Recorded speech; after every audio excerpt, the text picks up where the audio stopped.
Hello everybody. আগের ক্লাসটাতে আমরা half period জোনের ব্যাপারে একটা বেসিক আইডিয়া পেয়েছিলাম।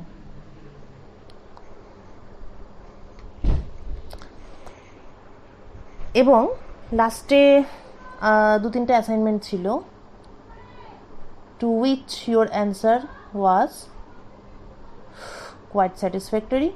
বিক্রম আর সুচেতা দুজনেই ট্রাই করেছিস এবং নিজের মতো অ্যান্সার দিয়েছিস, উইচ ওয়াজ গুড।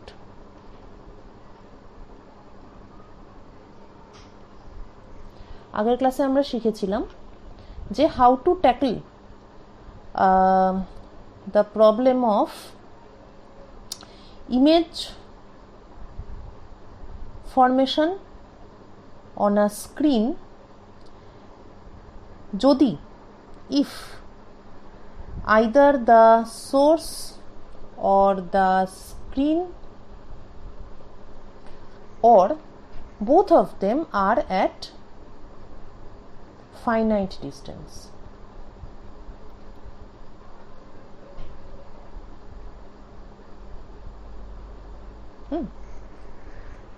এবং সেখানে আমরা বলেছিলাম যে একটা খুব সুন্দর ট্রিক অ্যাপ্লাই করতে হবে এখানে। সেই ট্রিকটার কিছুই না, মনে করি আমার সোর্স যদি সাপোজ সোর্স থেকে প্যারালাল রে আসছে, মনে করি স্ক্রিনটা ফাইনাইট ডিস্টেন্সে আছে আর সোর্সটা যদি ইনফাইনাইট ডিস্টেন্সে থাকে, তাহলে সোর্স থেকে কি আসবে? সোর্স থেকে আসবে প্লেন ওয়েভ, এবং আমার যে ওয়েভ ফ্রন্টটা সেটা হবে প্লেন ওয়েভ ফ্রন্ট।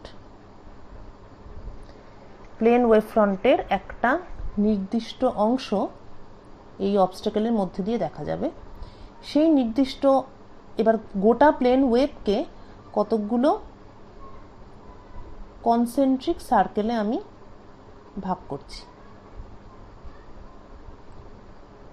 সার্কেলগুলো এমনভাবে ড্র করা হয়েছে যাতে করে, এটা যদি আমার পয়েন্ট অফ অবজারভেশন পি হয়, তাহলে পি থেকে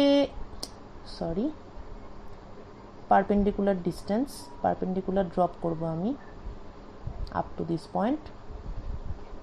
এবার এই লাইন এবং তার ঠিক উপরের সার্কেলটা এমনভাবে হবে যাতে এই লাইন এবং এই লাইন, তো এই লাইনের লেংথ যদি হয় বি, তাহলে তার উপরের লাইনের লেংথ হবে বি প্লাস ল্যামডা বাই 2, এবং তার ঠিক উপরে যেটা হবে সেটা হবে আরও plus lambda by 2, b plus 2 into lambda by 2। অর্থাৎ প্রত্যেকটা জোন থেকে তারপরের জোনের, এটা তো ওয়েভ ফ্রন্ট, একটা this is a wave front, তাহলে একটা নির্দিষ্ট জোনের একটা নির্দিষ্ট জোনের ওয়েভের যা ফেজ আর তার ঠিক উপরের জোনের ওয়েভের যা ফেজ, তারা হচ্ছে একে অন্যের থেকে pi phase difference between two consecutive half period zone. তার ফলে কি হয়? They cancel out each other. তাহলে এখান থেকে বোঝা যাচ্ছে যে আমাকে যদি জানতে হয় যে এই পয়েন্টটা আদৌ ব্রাইট না ডার্ক, তাহলে আমাকে দেখতে হবে যে কতগুলো half period zone is exposed by this gap, এই গ্যাপের মধ্যে দিয়ে কতগুলো হাফ পিরিয়ড জোন বেরিয়ে আছে। তারপর আমাকে দেখতে হবে সেই হাফ পিরিয়ড জোনের সংখ্যা কতগুলো, ইভেন নাকি অড। যদি ইভেন হয় তাহলে জোড়ায় জোড়ায় একে অন্যকে ক্যান্সেল আউট করবে, সুতরাং দেয়ার উইল বি ডার্কনেস। আর যদি অড হয় তাহলে ক্যান্সেল আউট করার পরে একটা বাকি থেকে যাবে একটা জোন, সুতরাং দেয়ার উইল বি ব্রাইটনেস। তার মানে মোদ্দা কথা যেটা বোঝা গেল সেটা হচ্ছে যে it's all about half period zone. কোনো একটা পয়েন্ট ব্রাইট বা ডার্ক সেটা বুঝতে গেলে আমাকে জানতে হবে কিছু বেসিক জিনিস। Number 1 is size or area of half period zone, and number 2 is brightness of half period zone। কেননা হাফ পিরিয়ড জোনগুলোই যা ডিটারমাইন করছে কোনো একটা পয়েন্টে কি প্যাটার্ন দেখতে পাবো কিংবা পাবো না ইত্যাদি, পুরোটাই হাফ পিরিয়ড জোন কন্ট্রোল করছে। তাই হাফ পিরিয়ড জোনের সাইজ জানা দরকার এবং হাফ পিরিয়ড জোনের ব্রাইটনেস জানা দরকার। এই দুটো জিনিস জানা গেলে তখন আমরা যে কোনো পয়েন্টেরই ইন্টেন্সিটি ডিস্ট্রিবিউশন ফাংশনটা, the IDF intensity distribution functionটা we will be able to determine.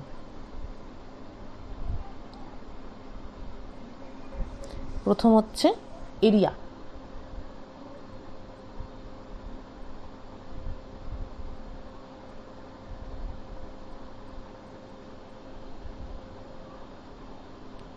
area of a half period zone. So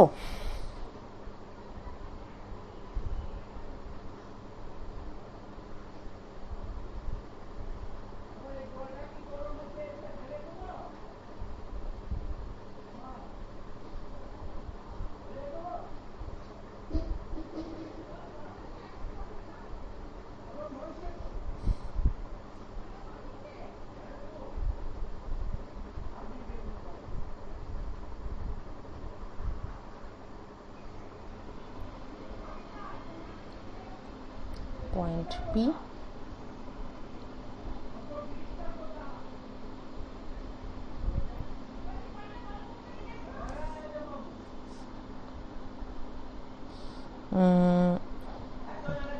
so suppose this is our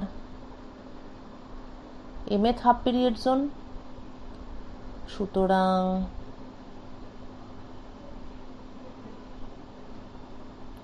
length of this segment is, so if this is small b তাহলে this is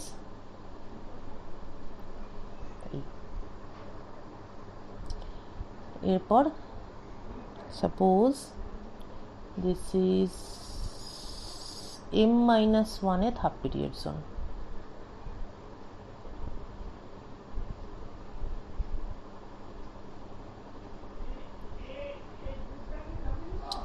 okay,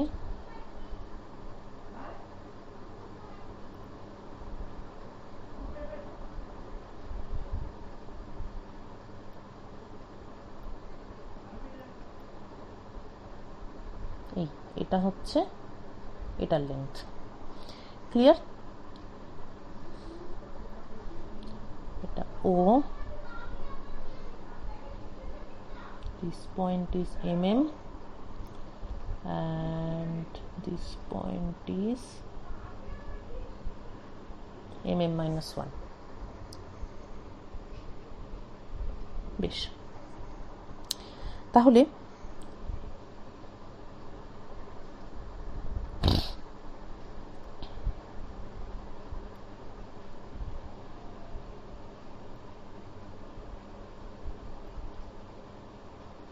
area of mth half period zone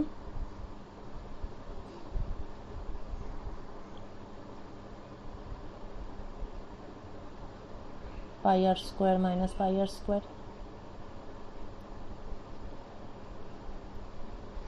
এইটা এই এরিয়াটা আমরা বার করছি।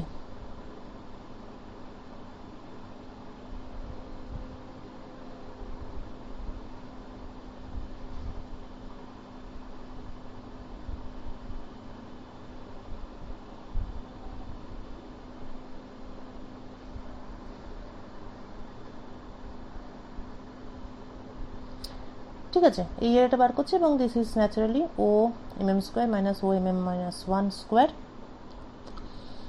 এইবার এটা হচ্ছে right angle triangle, সুতরাং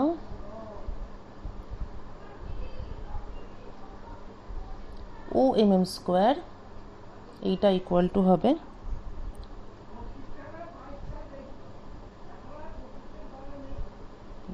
square minus OP square minus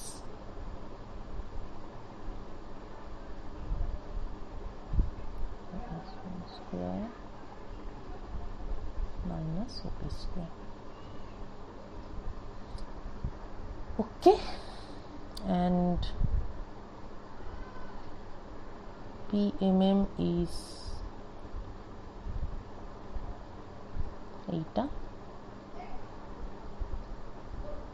PMM minus 1 is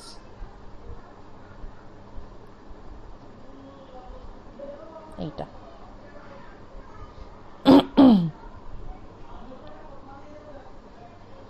and OP is B। এই তিনটে জিনিসকে যদি এখানে পুট করি এবং তারপরে এক্সপ্যান্ড করি, হোল স্কোয়ার এক্সপ্যান্ড করে উইদাউট এনি অ্যাপ্রক্সিমেশন, ঠিক আছে, পুরো ব্যাপারটাকে এক্সপ্যান্ড করলে আমরা আপন সিম্পলিফিকেশন আমরা পাবো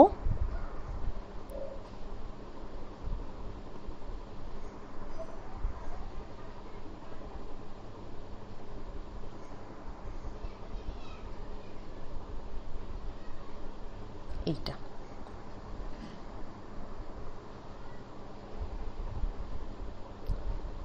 So this is my area of mth half period zone.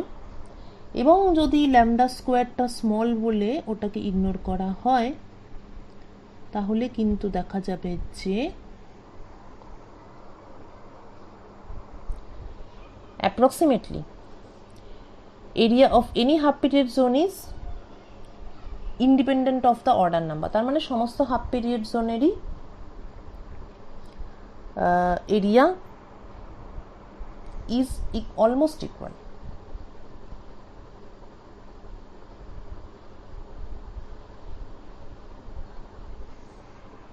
যদিও বাস্তবে দেখা যাবে যে যত অর্ডার নাম্বার বাড়ে তত area of the half period zone বাড়ে, ঠিক আছে, পয়েন্ট টু বি নোটেড। আচ্ছা, এবার নেক্সট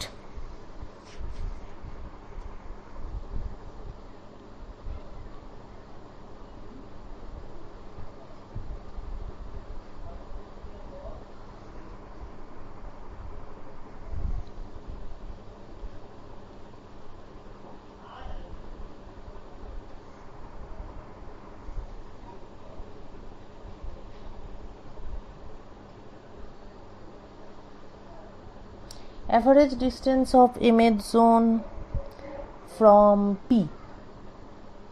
তার মানে কোনটা জানতে চাওয়া হচ্ছে? এই যে এইটা এবং তার নিচের এইটা তাদের অ্যাভারেজ। তার মানে এই যে রেড ওয়ান, দিস ইজ মাই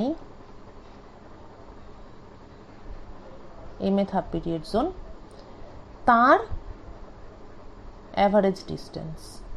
তাহলে mth হাফ পিরিয়ড জোনের উপরে PMM, নিচেরটা PMM minus 1, এদের যেটা অ্যাভারেজ সেটাই হচ্ছে ওর average distance. So the average distance is half of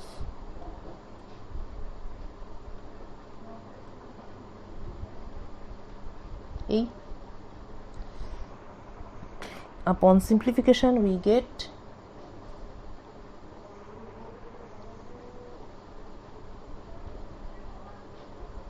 তাহলে যত অর্ডার নাম্বার বাড়ে অ্যাভারেজ ডিস্টেন্স বাড়ে, যত অর্ডার নাম্বার বাড়ে area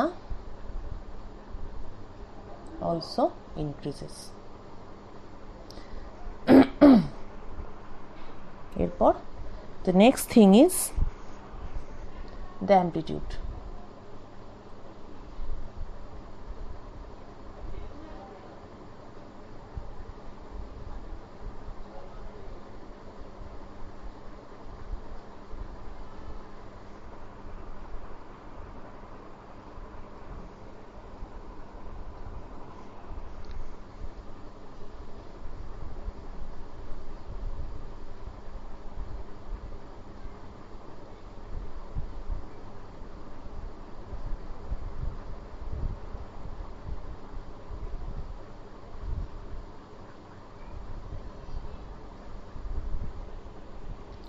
amplitude due to mth half period zone কিসের কিসের উপর ডিপেন্ড করে? দে ডিপেন্ড অন 1 নম্বর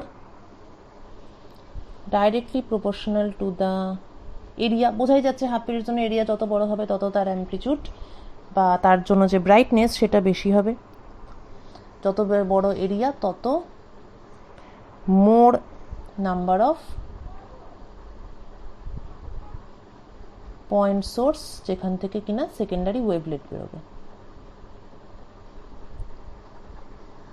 2 নম্বর কি হতে পারে? ডিস্টেন্স অবশ্যই একটা ফ্যাক্টর হবে। So it is inversely proportional to the average distance. Clear?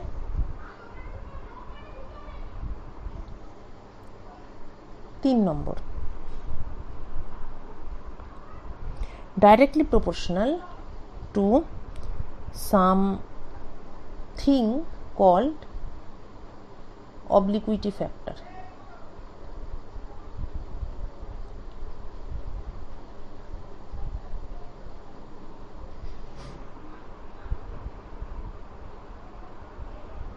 Okay,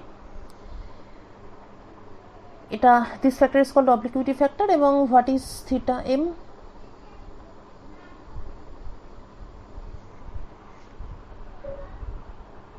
It is the angle which the direction of P makes with OP.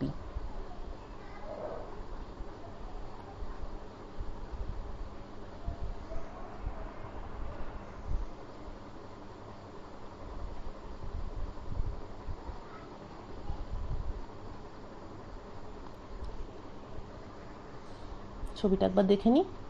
এটা হচ্ছে ওপি আর এটা হচ্ছে mth half period zone. Direction of P makes with OP, অর্থাৎ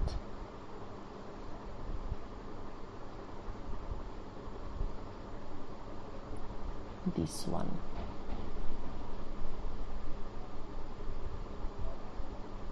এই অ্যাঙ্গেলটা,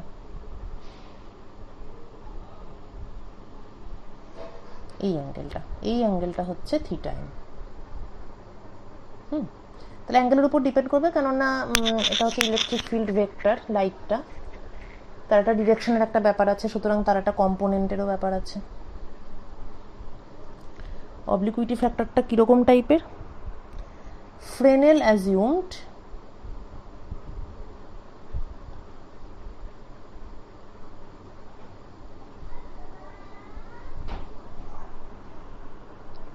Fresnel's assumption was obliquity factor half 1 plus cos theta m। এইরকম একটা অবলিকুইটি factor থাকার ফলে কি দাঁড়াচ্ছে, আমার থিটা এম যদি হয় 0 তাহলে অবলিকুইটি ফ্যাক্টর উইল বি 1, এবং থিটা এম যদি হয় পাই তাহলে অবলিকুইটি ফ্যাক্টর উইল বি 0। তার মানে অবলিকুইটি ফ্যাক্টর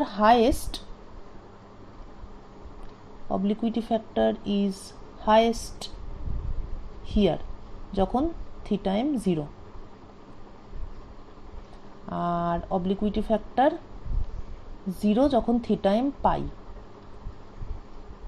যখন theta m is pi. Okay, totally opposite ডাইরেকশনে অবলিকুইটি ফ্যাক্টর ইজ 0 আর একদম ফরওয়ার্ড ডাইরেকশনে 1, আর আস্তে আস্তে যখন উপরে উঠবো তত অবলিকুইটি ফ্যাক্টর কমতে থাকবে, 1 থেকে কমে কমে 0-র দিকে যাবে। টোটালি অপোজিট উল্টো দিকে হয়ে গেলে তখন অবলিকুইটি ফ্যাক্টর 0।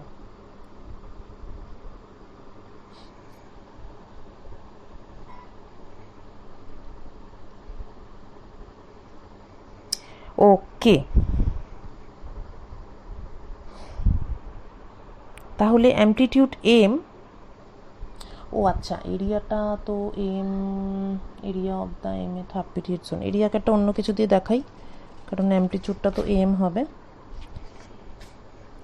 এরিয়াটাকে আমরা এস এম বলি, তাহলে এখানেও এটা এস হবে।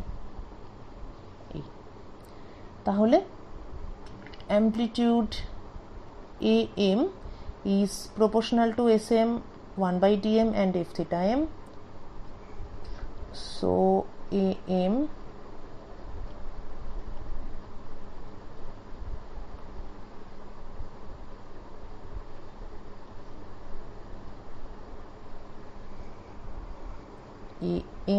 is proportional to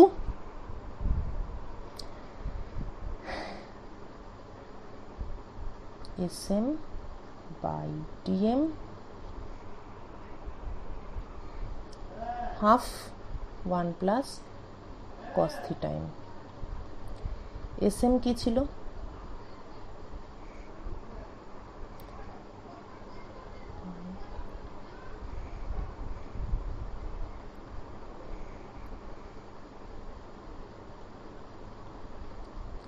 dm কি ছিল?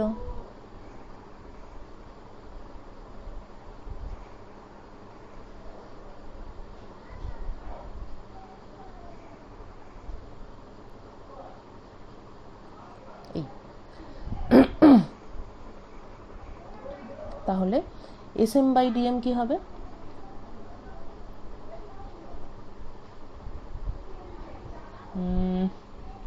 যদি ল্যামডাটা কমন নিয়ে নিই তাহলে b plus lambda pi for 2m minus 1, সুতরাং Sm by dm হবে pi lambda.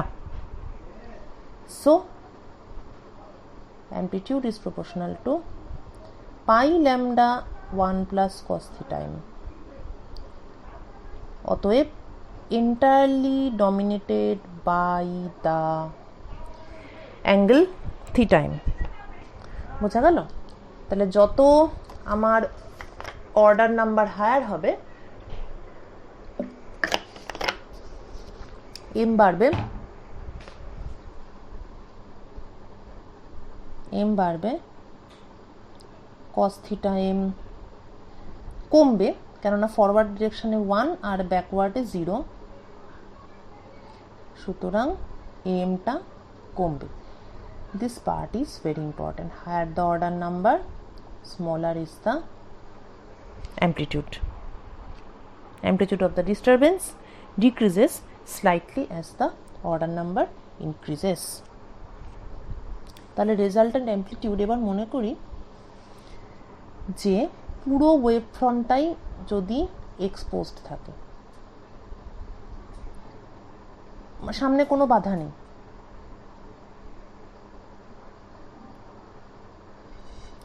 no obstacle, point P, সেক্ষেত্রে so what will be the resultant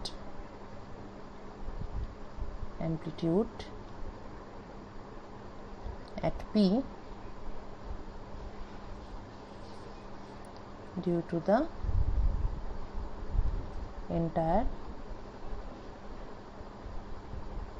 wave front.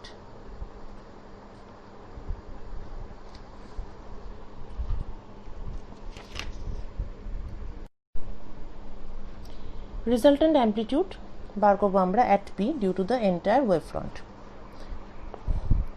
তো resultant amplitude তাহলে ফার্স্ট হাফ পিরিয়ড জোনের amplitude A1, second half period জোনের A2, A3, A4 etcetera, এবং প্রত্যেকটা half period জোনের সঙ্গে তার আগের বা পরের হাফ পিরিয়ড জোন হচ্ছে আউট অফ ফেজ, সুতরাং অপোজিট সাইন হবে plus minus plus minus plus etcetera.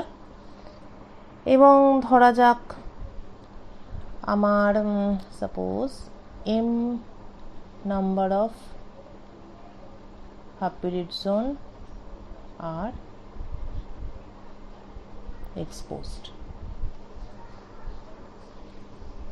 তাহলে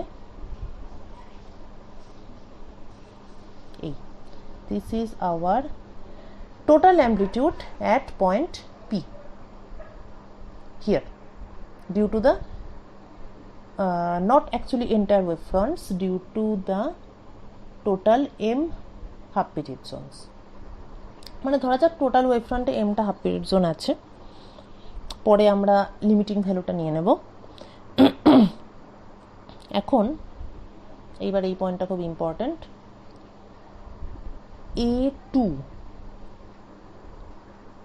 আমরা কি দেখেছিলাম, যত অর্ডার নাম্বার বাড়ে তত এরিয়াটা একটুখানি বাড়ে। কেন একটুখানি বাড়ে? কেননা এখানে ল্যামডা স্কোয়ার আছে, ল্যামডা স্কোয়ারের ভ্যালু কিন্তু খুবই কম। ওকে, অ্যাংস্ট্রম অর্ডার, তো অ্যাংস্ট্রম অর্ডারে না, আর একটু মানে আমাদের লাইটের যে ওয়েভলেন্থ সেটা হচ্ছে 10⁻⁻8 মিটার এরকম অর্ডারে, তাহলে তার স্কোয়ার মানে 10⁻⁻16 মিটার, অর্থাৎ খুবই সামান্য চেঞ্জ হয়। যাই হোক, মোট কথা অর্ডার নাম্বার বাড়লে এরিয়া বাড়ে, অ্যামপ্লিটিউড বাড়ে। ও আচ্ছা, আমরা তো অ্যামপ্লিটিউড দেখছি, এরিয়া নয়। তাহলে এখানেও থিটা এম, তাহলে theta m cos theta m, order number বাড়লে অ্যামপ্লিটিউড কমতে থাকে, কমার পরিমাণটা হচ্ছে proportional to cos theta m, তবে সঙ্গে আবার ল্যামডা দিয়ে গুণ করেছি। তাহলে ল্যামডার ভ্যালু যেহেতু ভেরি স্মল, সুতরাং অর্ডার নাম্বার বাড়লে অ্যামপ্লিটিউড ফল করে, কিন্তু ফল করার অ্যামাউন্টটা কম। তাহলে অবভিয়াসলি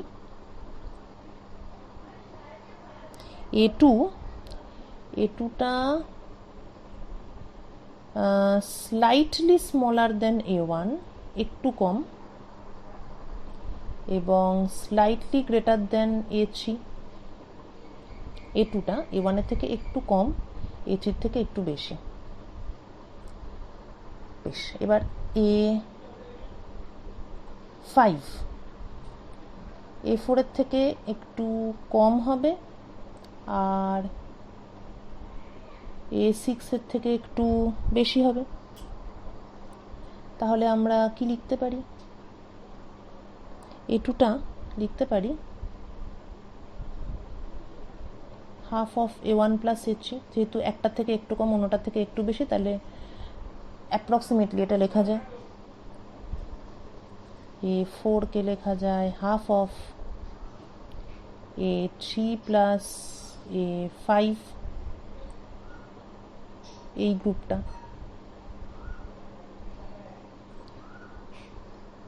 আবার 2 A2, তারপর হচ্ছে A4 কে এরকম লেখা যায়, আবার A6 কে ওরকম ভাবে লেখা যায়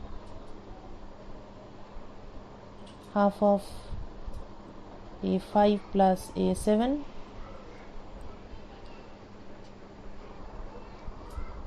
তাহলে এগুলোকে আমরা এখানে পুট করব, পুট করলে পাবো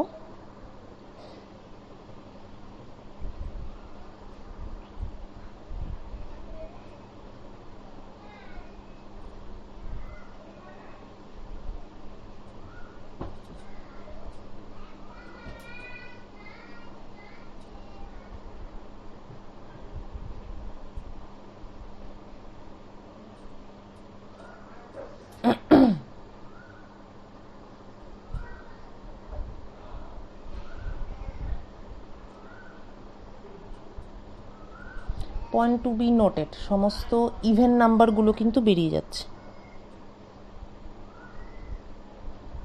ইভেন নাম্বারগুলো এখানে কিছুই থাকছে না, ইভেন নাম্বার অ্যামপ্লিটিউডগুলো সব রিপ্লেসড হয়ে যাচ্ছে,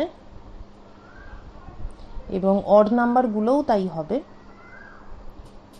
কেননা এই যে A3 minus half A3 minus half A3 plus half A3,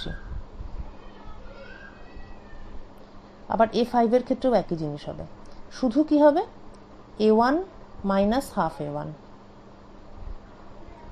এইটা থেকে যাবে, এবং তার সঙ্গে লাস্ট এটা থেকে যাবে যদি এমটা অড হয়।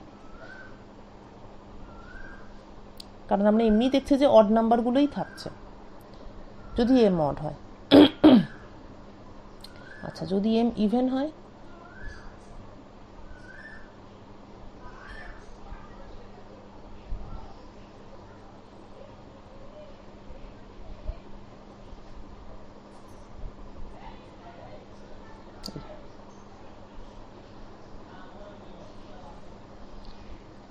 যদি এম ইভেন হয় তাহলে কি হবে, হাফ অফ A1 তো অবশ্যই, তারপর এম ইভেন তাহলে m-1 অড, তাহলে সেই টার্মটা অবশ্যই থাকবে।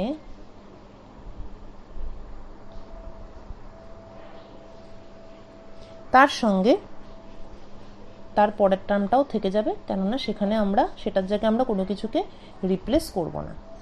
মানে আমরা তো প্রত্যেকটা ইভেন্টকে রিপ্লেস করছিলাম, কিভাবে রিপ্লেস করছিলাম, তার আগেরটা এবং তার পরেরটা দিয়ে, কিন্তু লাস্ট যে এমটা আছে এম, সেটা ইভেন্ট ঠিকই, কিন্তু m+1 তো কিছু নেই, সুতরাং আমরা রিপ্লেস করতে পারছি না, তাই এমটাকে এমই রাখছি এবং সাইনটা হবে অপোজিট সাইন মাইনাস,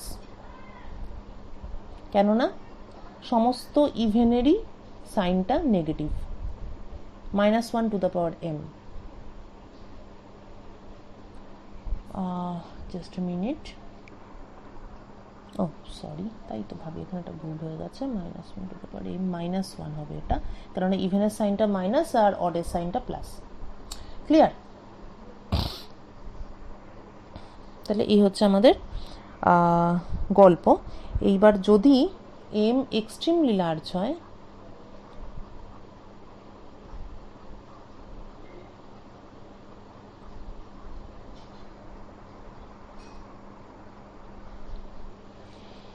এম যদি এতটাই লার্জ হয় যে, এখন এম বাড়লে কি হয়, অবলিকুইটি ফ্যাক্টর ফল করে, ঠিক আছে? তাহলে এম যদি এতটাই লার্জ হয় যে a m can be neglected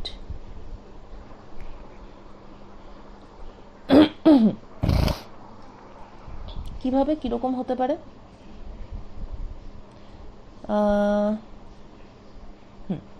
half 1 plus cos theta m, তাই তো? আচ্ছা, যদি আমি পুরো ওয়েভ ফ্রন্টটাকে কনসিডার করি, একটা ইনফাইনাইট ওয়েভ ফ্রন্টকে যদি আমি কনসিডার করি, তাহলে এই অবলিকুইটি এই theta এমটা, O god, just impossible.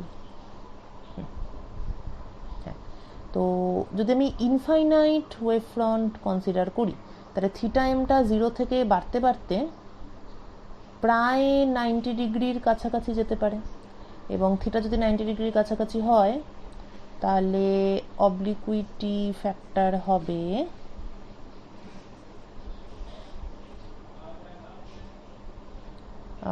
cos 90 is 0, so obliquity factor will be half, ঠিক আছে? এবার যদি 90 ডিগ্রির পরেও আরও বেশি অ্যাঙ্গেল, মানে থিটা এম যদি 90 ডিগ্রির থেকেও বেশি হয়, যদিও প্লেন ওয়েভ ফ্রন্টের ক্ষেত্রে 90 ডিগ্রির থেকে বেশি হওয়াটা একটু ডিফিকাল্ট, কিন্তু যদি ওয়েভ ফ্রন্টের শেপটা অন্যরকম হয়, অবলিকুইটি ফ্যাক্টর যদি আরও কমে যায়, তাহলে কিন্তু AM can be safely neglected,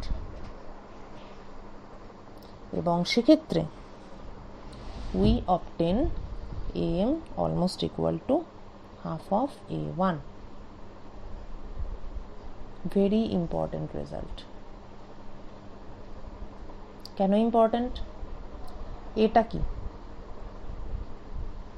amplitude due to full wave front. A1টা কি? Amplitude due to first half period zone.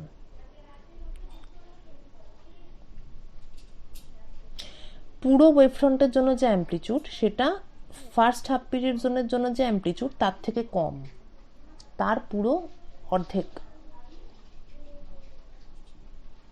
Okay,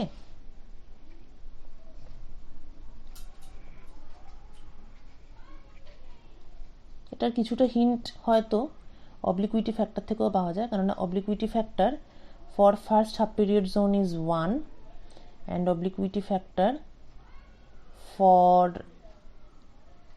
90 degree যে হাফ পিরিয়ড জোন তার জন্য কিন্তু অবলিকুইটি ফ্যাক্টর হাফ হয়ে যাচ্ছে।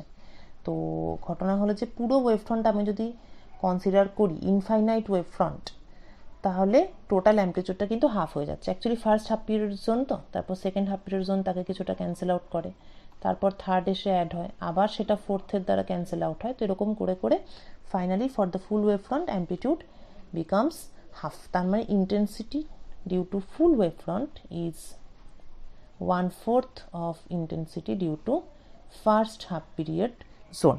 তার মানে শুধু যদি ফার্স্ট হাফ পিরিয়ড জোনকে এক্সপোজ করে রাখা হয় তাহলে কিন্তু ইন্টেন্সিটি অনেক বেশি হবে। মানে জাস্ট ভেবে দেখ ব্যাপারটা, যে একটা তুই বাল্ব জ্বালিয়েছিলি, তখন ব্রাইটনেস যা ছিল বাল্বটাকে অলমোস্ট কাভার করে দিলি, তাতে ব্রাইটনেস বেড়ে গেল, বাল্ব ঢাকতে ব্রাইটনেসটা বেড়ে গেল। So this is the magic of science. যদি না অপটিক্স পড়া থাকতো তাহলে আমরা ভাবতাম কি এটা একটা কিছু একটা ভুতুরে কাণ্ড, যে ঢাকা ছিল না সেই অবস্থায় যা ব্রাইটনেস ছিল, ঢাকার পরে ব্রাইটনেসটা বেড়ে গেল। বেশ, মোটামুটি আমাদের অস্ত্রশস্ত্র এবার রেডি। এরপর আরেকটা ছোট্ট কোশ্চেন দিয়েছিলাম আগের দিন, সিলিন্ড্রিক্যাল ওয়েভ ফ্রন্ট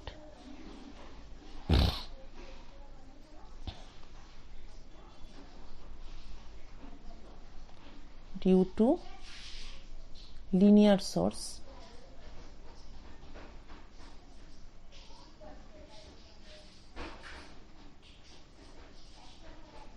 এরকম যদি কোনো লাইট সোর্স হয় তাহলে তার ওয়েভ ফ্রন্ট হবে অবভিয়াসলি সিলিন্ড্রিক্যাল। আরেকটা বলেছিলাম স্ফেরিক্যাল ওয়েভ ফ্রন্ট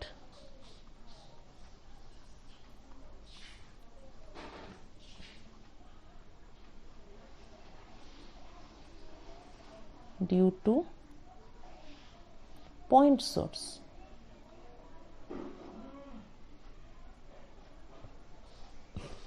যদি এরকম কোনো পয়েন্ট হয় তার ওয়েভ ফ্রন্ট হবে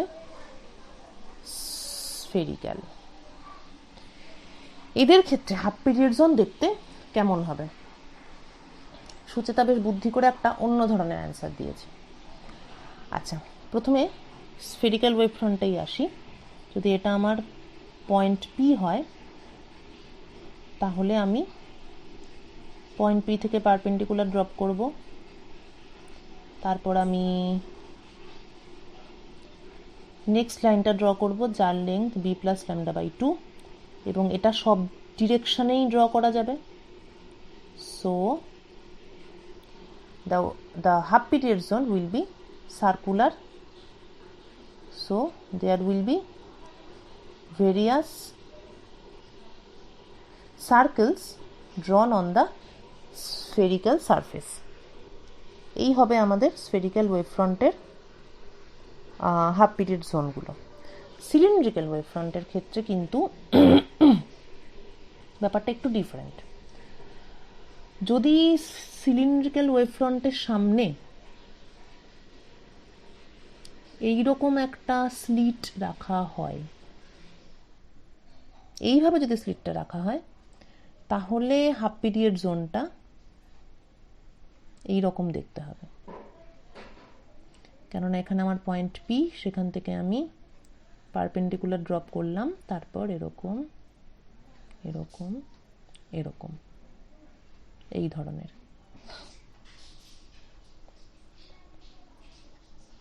কিন্তু যদি স্লিটটা রাখা হয় এইভাবে, তখন কিন্তু হাফ পিরিয়ড জোনগুলো হবে এরকম।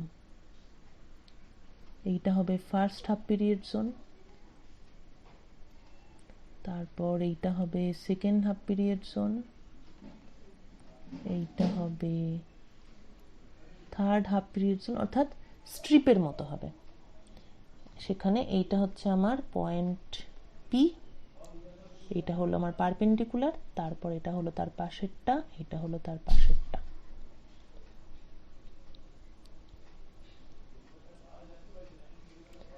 So if my slit is placed parallel to the light source, এটা আমার সোর্স, এটা হচ্ছে the wave front and this is the slit,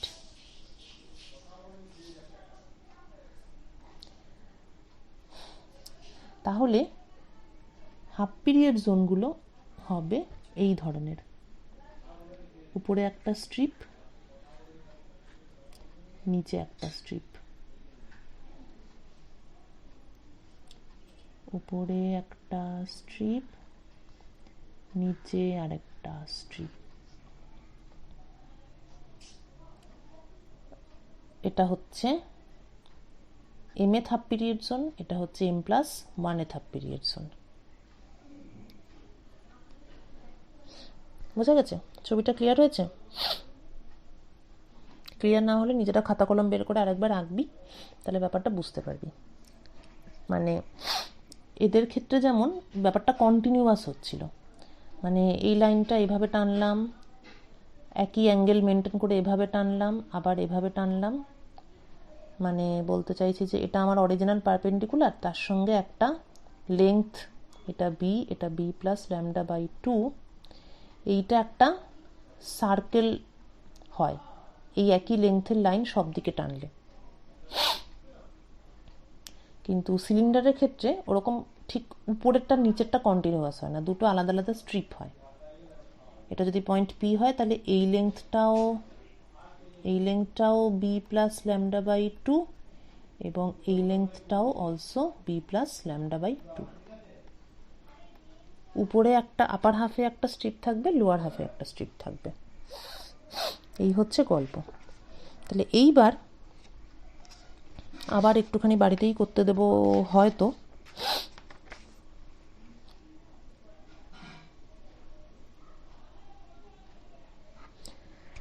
মানে নেক্সট যে কেসগুলো আমরা স্টাডি করব,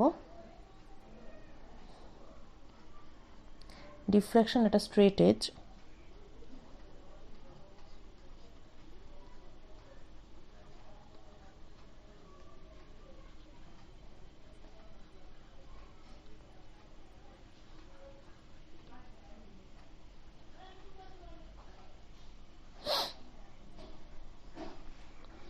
diffraction at rectangular aperture,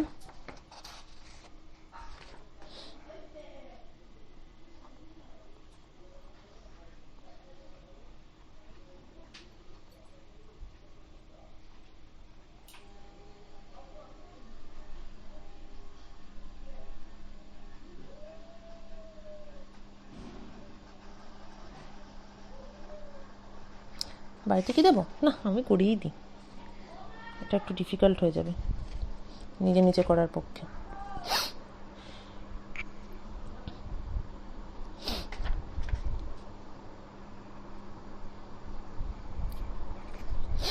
প্রথম, ডিফ্র্যাকশন একটা স্ট্রেট এজ।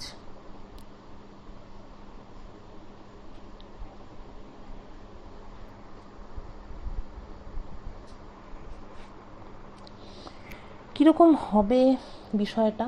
একটা point source, spherical wave front এবং একটা স্ট্রেট এজ। প্রথমে তোমাদের শিখতে হবে যে কিভাবে how to approach the problem.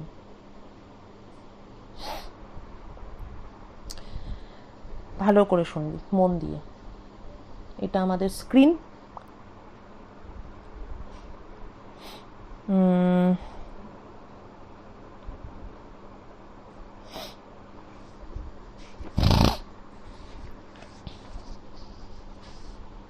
আচ্ছা সোর্সটা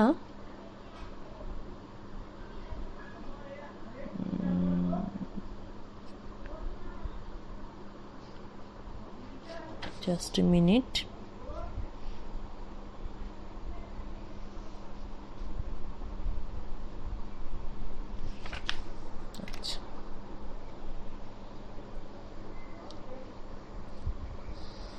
প্রথমে ডিটারমাইন করতে হবে পোল ডিটারমিনেশন।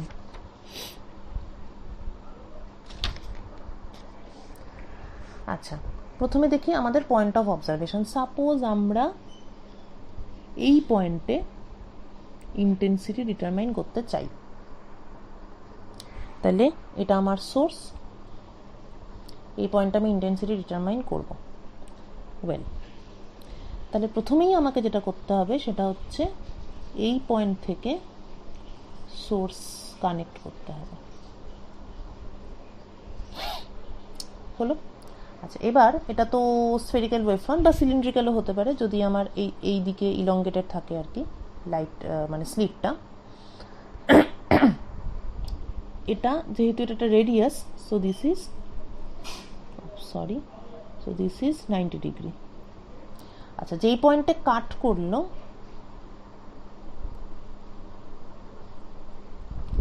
সেই পয়েন্টটা, this point is point o হচ্ছে pole with respect to observation point p. তাহলে পি থেকে এসটাকে কানেক্ট করবো, যেখানে কাট করবে সেটা হচ্ছে আমাদের পোল। এবার এই পোলের রেসপেক্টে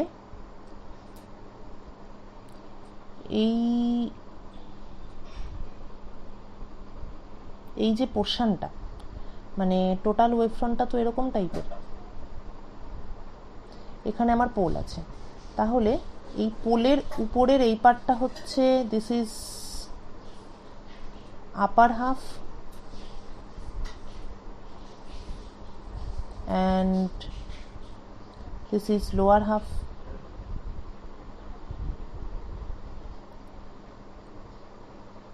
Clear? এবার একটা জিনিস ভাব, এই পোলের রেসপেক্টে আমার পুরো ওয়েভফ্রন্টটা বিভিন্ন হাফ পিরিয়ড জোনে ডিভাইডেড হবে। মানে সবসময় আমরা হাফ পিরিয়ড জোনে কীভাবে ডিভাইড করি, প্রথমেই আমরা পয়েন্ট পি থেকে একটা পারপেন্ডিকুলার ড্রপ করি, পারপেন্ডিকুলারটা যেই পয়েন্টে কাট করে সেটাই হচ্ছে আমার পোল।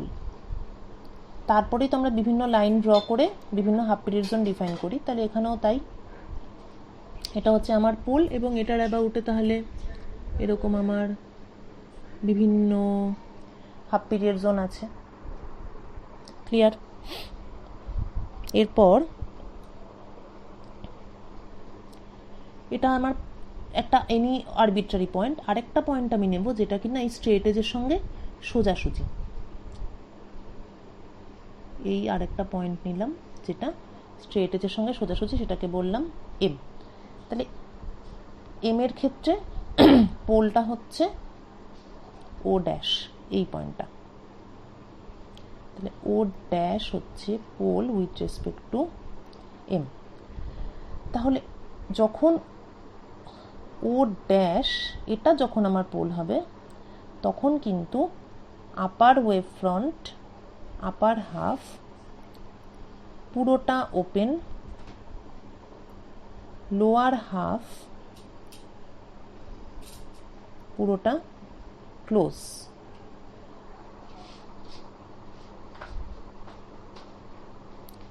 তাহলে ফুল ওয়েভ ফ্রন্টের জন্য যা অ্যামপ্লিটিউড ছিল, হাফ ওয়েভ ফ্রন্টের জন্য তার অর্ধেক অ্যামপ্লিটিউড হবে। This will be the brightness at point m. বোঝা গেল আর্গুমেন্ট? যখন আমার ও ড্যাশ হচ্ছে আমার পোল, তখন আপার হাফটা পুরো ওপেন, লোয়ার হাফটা পুরো ক্লোজ। তাহলে পুরো ওয়েভ ফ্রন্টের যা ব্রাইটনেস এখানে তার অর্ধেক কাজ করছে, তাহলে হাফ মানে অরিজিনাল মানে কি বলবো, আনঅবস্ট্রাক্টেড যে ওয়েভ ফ্রন্ট তার যে ইন্টেন্সিটি, এখানে স্ট্রেট এজটা চলে আসায় এই পয়েন্টের ইন্টেন্সিটিটা হয়ে যাবে সেটার 1/4। কিন্তু যখন ওতে যাচ্ছি তখন কি হচ্ছে,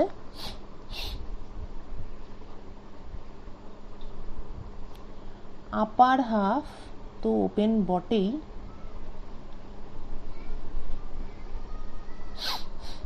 তার সঙ্গে লোয়ার হাফটাও ওপেন।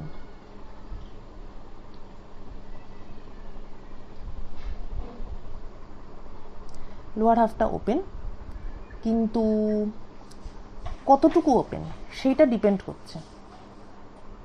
এখানে যেমন আমি দেখতে পাচ্ছি যে পয়েন্ট পি এর জন্য লোয়ার হাফে সেন্ট্রাল হাফ পিরিয়ড জোন, তারপর 1, 2, 3, তার মানে পয়েন্ট পি মানে এই পজিশনটার জন্য lower half of the wave front তার 3টে হাফ পিরিয়ড জোন এক্সপোজড।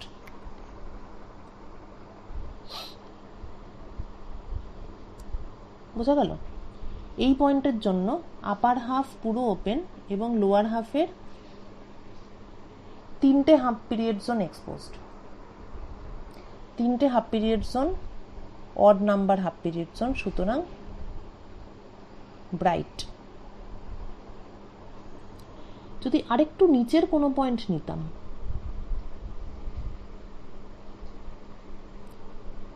তাহলে কিন্তু পিকচারটা চেঞ্জ হয়ে যেত। আর একটু বড় করে বলি ব্যাপারটা। আচ্ছা, আরেকটা জিনিস হলো,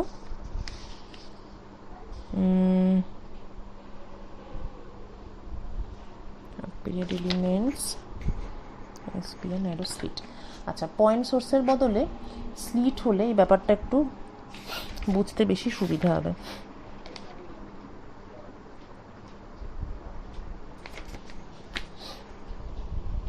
ধরা যাক আমার আছে এরকম একটা স্লিট, সুতরাং আমার I am getting a cylindrical wave front. তার সামনে আমি প্লেস করছি একটা straight as like this.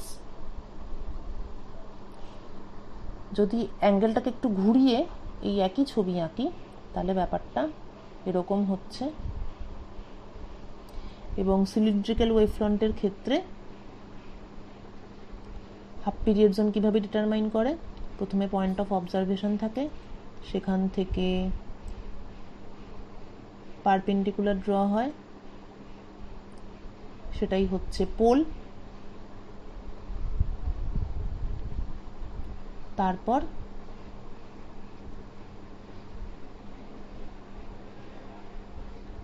Half period element upper and lower, next half period element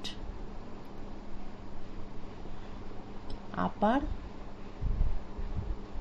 and lower, first half period zone, second half period zone, এরকমভাবে ব্যাপারটা হয়। এখন এটা হচ্ছে ভালো কথা, এটা হচ্ছে যখন কোনো স্ট্রেট এজ ছিল না তখনকার কথা। এইবার আমি যদি একটা স্ট্রেট এজ নিয়ে আসি তখন কি হবে?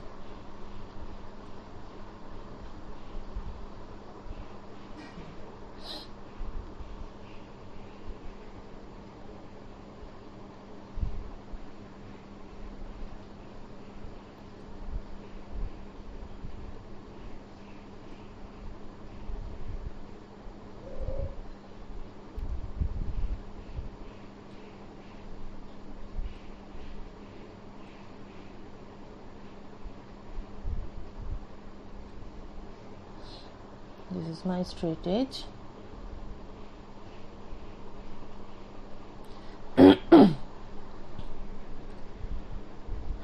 Screen.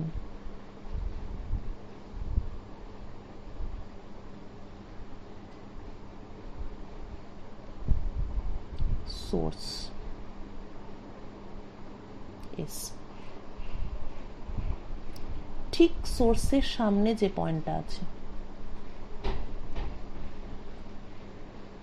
তার জন্য এটা হচ্ছে আমার পোল। তাহলে পুরো আপার half period zone is open, lower half period zone is not present, so amplitude is halved and intensity is 1/4. Original যা intensity তার 1/4। এবার যদি m না দেখে আমি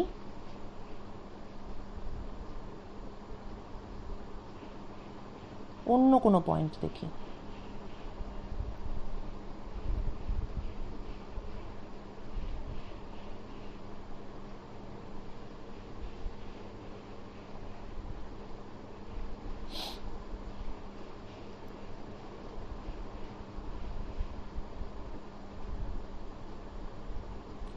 ধরা যাক আমি দেখলাম পয়েন্ট পি,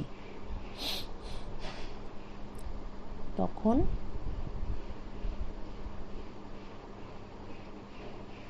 পয়েন্ট পি থেকে সোর্সকে কানেক্ট করলাম, তাহলে এটা হচ্ছে আমার pole, this is my pole. তাহলে এইটা যদি পোল হয় তখন কি হবে, আপার হাফ পুরোটা ওপেন প্লাস লোয়ার হাফের কিছুটা ওপেন। কিছুটা ওপেন মানে কতটা ওপেন, তাহলে আমাকে হাফ পিরিয়ড জোন কাউন্ট করতে হবে।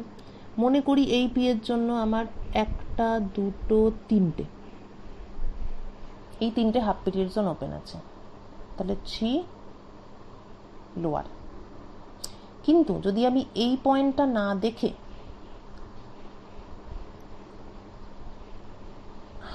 ঠিক এর নিচের কোনো একটা পয়েন্ট দেখতাম পি ড্যাশ,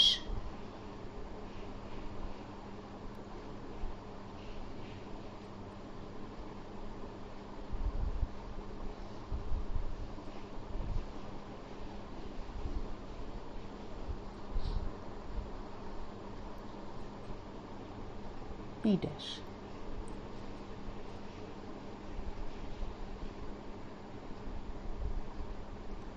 এটা হতো আমার পোল, আপার পুরো ওপেন প্লাস লোয়ারের দুটো হাফ পিরিয়ড জোন ওপেন।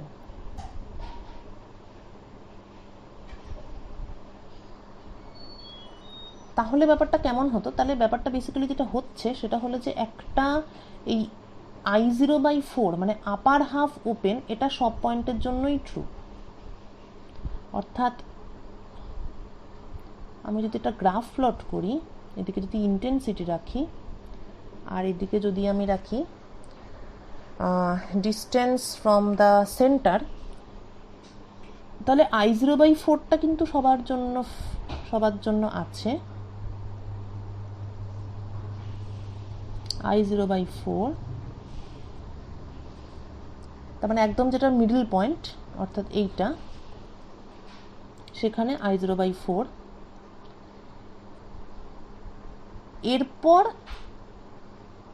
এর উপরে ব্রাইটও হতে পারে, যদি তিনটে লোয়ার থাকে তাহলে তখন সেই পয়েন্টটা একটু ব্রাইট হয়ে যাবে, যদি দুটো লোয়ার থাকে তাহলে সেই পয়েন্টটা ডার্ক হয়ে যাবে। তাহলে ডিপেন্ডিং আপন দ্য মানে exposed how many number of half period zones are exposed, সেইটাই এখানে হচ্ছে ম্যাটার।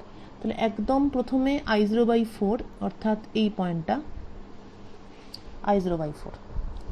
আচ্ছা, এরপর যখন একটা হাফ পিরিয়ড জোন এক্সপোজড হলো, মানে আস্তে আস্তে তো আমি উপরে উঠছি, একদম সেন্টারে এইটা, তার ঠিক উপরে একটা পয়েন্টে এলাম যখন ঠিক একটা হাফ পিরিয়ড জোন এক্সপোজড হলো, তাহলে ব্রাইটনেস বাড়লো।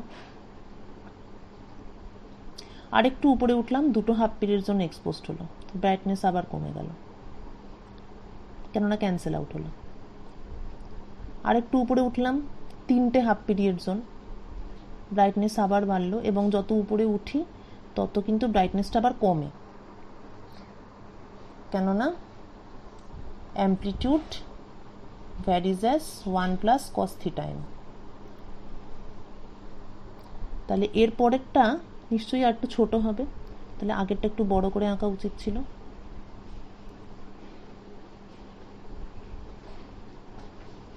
তাহলে এরকম মিনি কমলো, তারপরে আবার বাড়লো, আবার কমলো, আবার বাড়লো, আবার কমলো, এরকম। আর ব্যাক সাইডে কী হবে, অর্থাৎ নিচের পোর্শনটা, সরি এই যে এই জায়গাটা কি হবে, এই জায়গাটা তো আমার অ্যাকচুয়ালি শ্যাডো রিজিয়ন, ছায়া থাকা উচিত, কিন্তু ছায়া থাকবে কি, এই পয়েন্টটা এম ড্যাশ, ছায়া থাকবে কিনা দেখাই যাক। সোর্সের সঙ্গে কানেক্ট করলাম, এইটা হলো আমার নতুন পোল। আচ্ছা, এই নতুন পোলে কি হচ্ছে, লোয়ার হাফ একেবারে নেই, এখান থেকে লোয়ার হাফ শুরু, আপার হাফের মধ্যেও কিছুটা পোর্শন নেই, আপার হাফের হয়তো দুটো হাফ পিরিয়ড জোন নেই। তার মানে এই I0/4 এর থেকেও ইন্টেন্সিটি কম হবে, এবং যত আমি নিচে যাব তত আমার পোলটাও নিচে আসবে, এবং তত বেশি করে আপার হাফের হাফ পিরিয়ড জোনের সংখ্যা কমতে থাকবে, এবং এক্সট্রিম কেসে পুরো আপার হাফটাই ভেতরে ঢুকে যাবে। তাহলে গোটা ওয়েভ ফ্রন্টটাকে আমি কোথা থেকে দেখছি সেটাই ম্যাটার, কতটুকু ঢেকে ঢেকে দেখছি বা সামনে কতটুকু আড়াল পড়ছে, এইটাই হচ্ছে মূল ব্যাপার। তো যত নিচে যাব তত বেশি করে হাফ পিরিয়ড জোন শাটডাউন হবে, 3, 4, 5, 6, 7, 8 ইত্যাদি। সুতরাং জিওমেট্রিক্যাল শ্যাডো রিজিয়নে ইন্টেন্সিটি আস্তে আস্তে ফল করবে। তো এই হচ্ছে আমাদের এন্টায়ার স্টোরি। এখানে একটাই জিনিস অ্যাড করব, সেটা হচ্ছে ছবি থেকে বলার জন্য একটুখানি সিম্পলিফাই করেছি, কিন্তু the real intensity pattern will look like this.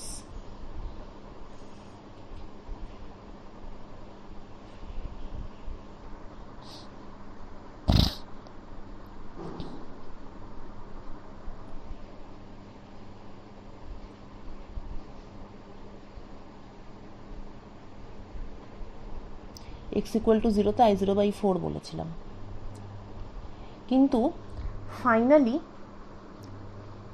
মনে কর এখান থেকে অনেক দূরে, মানে এক্সটা কি, এক্সটা তো এখান থেকে ডিস্টেন্স, অনেক উপরে যখন উঠে যাব তখন তো আমি পুরো ওয়েভ ফ্রন্টটাই দেখতে পাবো, ঠিক কিনা? যখন এটা আমার স্ট্রেট এজ, কিন্তু যখন আমি স্ক্রিনে অনেক উপরে থাকবো, এরকম জায়গা যদি থাকে বা আরও উপরে, তখন তো আমি effectively I will get to see the entire wave front. যদি আরও উপরে থাকে, এখানে দেখাতে পাচ্ছি না, তখন তো আমি পুরো ওয়েভ ফ্রন্টটাই দেখতে পাবো, তখন আমি স্ট্রেট এজ থেকে অনেক দূরে, তখন আবার ইন্টেন্সিটি কী হবে, I0 হবে। তাহলে ফাইনালি এটা I0 হওয়া উচিত। আর x = 0 ইন্টেন্সিটি I0/4, সেটা আমি আগেই দেখে নিয়েছি। তাহলে আর বাঁ দিকটাতে তো এক্সপোনেনশিয়ালি ফলিং, তাহলে জিনিসটা আদতে হবে সামথিং লাইক দিস। এখানে জিওমেট্রিক্যাল শ্যাডো রিজিয়ন আস্তে আস্তে ফল করবে, এখানে I0/4, তারপর ইন্টেন্সিটি বাড়বে, তারপর যদি লোয়ার হাফের একটা হাফ পিরিয়ড জোন এক্সপোজ থাকে তাহলে ব্রাইট, যদি দুটো হাফ পিরিয়ড জোন থাকে তাহলে ডার্ক, কিন্তু অবভিয়াসলি I04 এর থেকে কিন্তু উপরে, I04 এর থেকে উপরে। তারপর 3টে হাফ পিরিয়ড জোন হলে ব্রাইট, কিন্তু L1 এর থেকে এটা নিচে হবে, কেননা যত অর্ডার নাম্বার বাড়ে তত থিটা m বাড়ে এবং অ্যামপ্লিটিউড কমে। যাই হোক, এরকম করে চলতে চলতে ফাইনালি এটা I0-তে স্যাচুরেট করবে। তাহলে দিস ইজ, এই প্যাটার্নটা আমি দেখতে পাবো। তার মানে একটা স্ট্রেট এজ যদি থাকে একটা লাইট সোর্সের সামনে, তাহলে একটা অদ্ভুত প্যাটার্ন দেখতে পাবো। এমন নয় যে আমি শুধুমাত্র একটা বোরিং টাইপের স্ট্রেট এজের ছায়া দেখতে পাবো, এমন নয় যে এখানে পুরোটা আলো থাকবে আর এখানে পুরোটা অন্ধকার থাকবে, মোটেও তা নয়। বরঞ্চ আমি স্ক্রিনের উপর দেখতে পাবো, এটা যদি আমার স্ট্রেট এজের পজিশন হয় তাহলে স্ক্রিনের উপর আমি দেখতে পাবো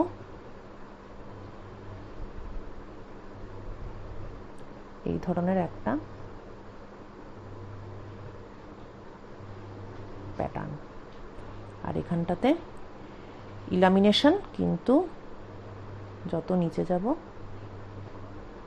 তত এটা হালকা হতে থাকবে। এখানে হালকাটা কি করে করে আমি জানি না, তাই দেখাতে পাচ্ছি না, কিন্তু উপরটাতে ব্রাইট হবে আর নিচটাতে আস্তে আস্তে হালকা হবে। এই রকম একটা জিনিস পর্দার উপর দেখতে পাওয়া যাবে। This is the refraction at a straight edge. আচ্ছা, এইবার তাহলে এইটা যেহেতু তোরা বুঝে গেলে যে এটা কিভাবে হয়, আমার মনে হয় যে তোরা নিজেরা একটু ভাবার চেষ্টা কর যে how the diffraction due to a rectangular aperture can be.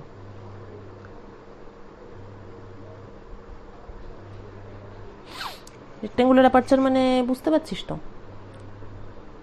আগে ছিল একটা স্ট্রেট এজ, এখন হয়ে গেল দুটো straight edge, just as simple as that.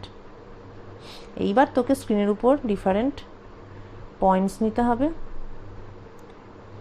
Pole আঁকতে হবে এবং দেখতে হবে যে সোজাসুজি যে পয়েন্টটা আছে তাতে কেমন ইন্টেন্সিটি হতে পারে, এই এজের মাথায় মাথায় যে পয়েন্ট আছে তাতে কেমন ইন্টেন্সিটি হতে পারে, তার এই পাশে কেমন হবে, ও পাশে কেমন হবে, এই দিকটাতে কীরকম হবে ইন্টেন্সিটি প্যাটার্নটা, how the intensity distribution will look like. Think about it and get back to me with your answer.